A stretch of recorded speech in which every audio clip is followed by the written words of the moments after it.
Oh my God. One of my favorite things in the entire world is shredding tires. God. That's why we've come to the Bondurant School of High Performance Driving, Chandler, Arizona, to shred some tires that Hankook has so generously provided us. And if we're gonna shred tires here today, we need a proper tire shredding machine. And for that, I have enlisted the help of a friend of mine. His name is Corey, and he drives Formula Drift. And he should be bringing his car into the frame right now.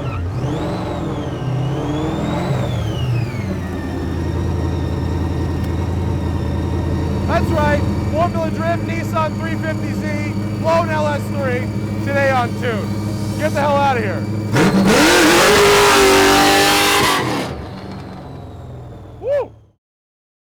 My lungs haven't been the same since. And though I inhaled half a tire for that shot, it was worth it because this purpose-built machine is designed for one thing, to throw as much smoke as possible. In order to understand the K.Sport 350Z, you first have to understand its driver, Corey Hosford. I met Corey when Bob Bondurant encouraged me to have him teach me to drift last year. He, along with his best friend and manager Dustin, are the pinnacle of redneck awesome. This is the kind of guy who wears a pink leisure suit and a fanny pack to a nightclub in Vegas. The kind of guy who will grow a mustache and then install a matching mustache on his car. He's the only person I know who makes those things look cool, so of course he has naked zombie girls on the side of his race car. From the orange scheme to the gory portraits to the custom painted steering wheel, you can tell that Corey doesn't take things too seriously. Every t-shirt he owns has a print of his own face on it, in a wig. The only thing Corey does take seriously is his driving. The car's battle scars tell the story. This man goes all out. Ditched a 240 and moved into a different platform that we felt was going to work better than what we had prior to this. And made quite a bit of different changes to power plant, transmission, just to change for the level of driving that we're in now. Obviously we're running the Formula Drift series, so we had to step our game up quite a bit. So what's under the hood?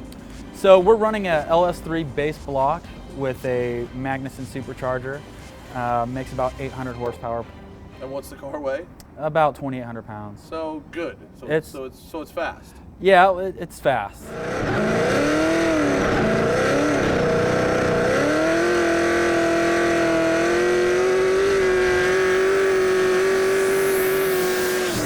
You've got dual calipers in the rear, right?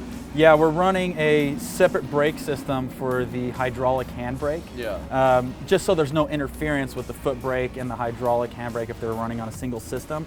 K.Sport slide control coilovers all the way around the car with, we have a couple different spring rates we run depending on which track we're going to. It is a fully built race car, and you'll get every squeak and crack and brake sound and as you would in any other race car. It is built for one reason, and that is for competition. Yeah.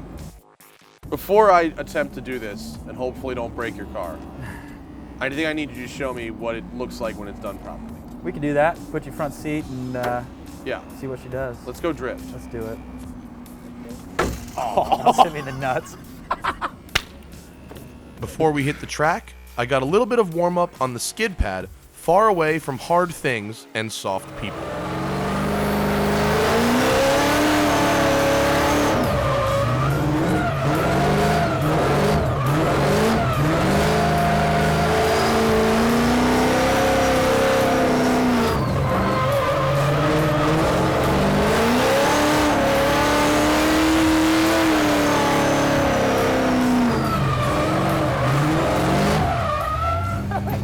Almost. Like, see how the angle works? Like, it feels like the car snaps. Yeah, when you get more angle, it snaps for you. Last one.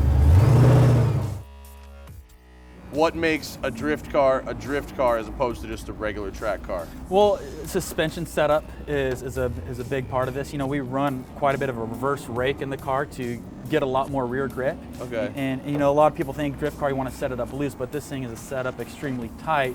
And the reason you do that is when you're sliding at angle, you want to be able to get forward momentum. Yeah. If you don't have that setup, you're just going to be sitting there smoking your tires, not going anywhere.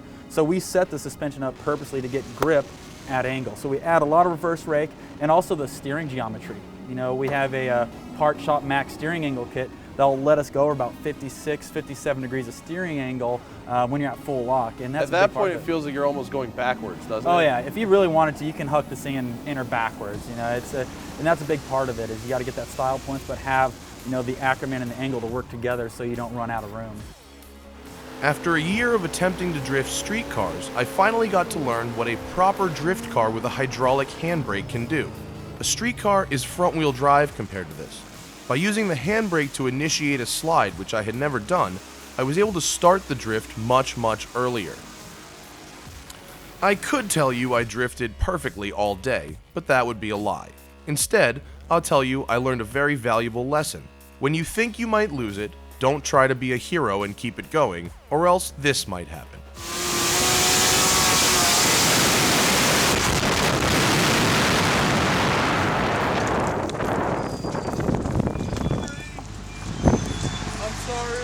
I went through 3 sets of tires during the day, and one scary spin aside, I honestly feel I've had an experience unlike any other.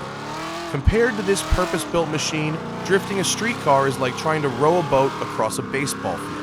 The handbrake, the instantaneous torque, the steering angle all make you able to do things with the car that just aren't possible in a street car, and the accompanying soundtrack is intoxicating.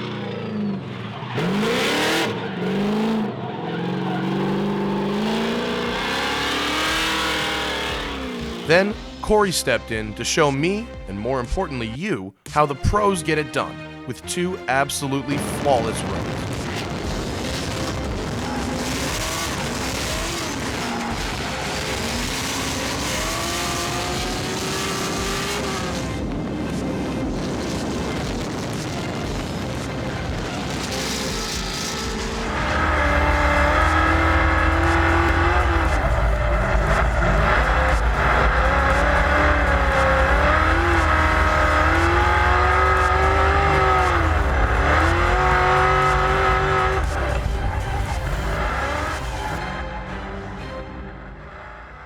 I say this often and I'll say it again. Drifting is like golf. It takes simultaneously both a heavy hand and a light touch.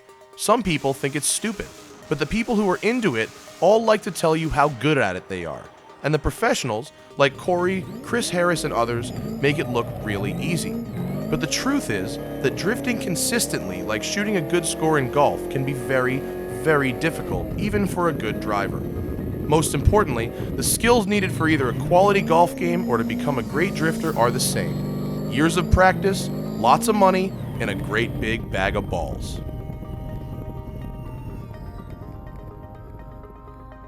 I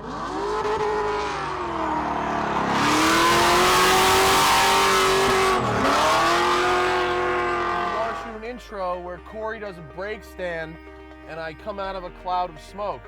But we don't know which way the wind is going, and there's only one way to test that.